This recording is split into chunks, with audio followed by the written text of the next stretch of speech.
Lord, salamat sa isang araw na maayos. Lord, salamat sa araw na ito. Alam namin, Panginoon, na laging the best ang mga plano mo sa amin, na ang purpose ay maganda at magkaroon kami ng tahimik na buhay.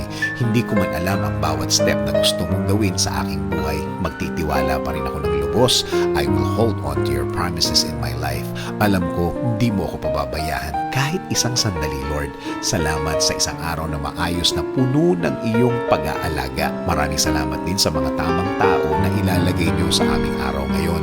Alam po namin na pinili niyo po ang mga taong ito para magbigay ng tamang impluensya sa aming buhay at tamang gawing halimbawa sa mga pagkakataong gagawa kami ng desisyon.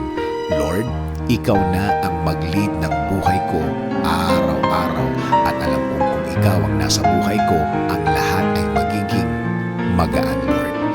This is our prayer. In Jesus' name,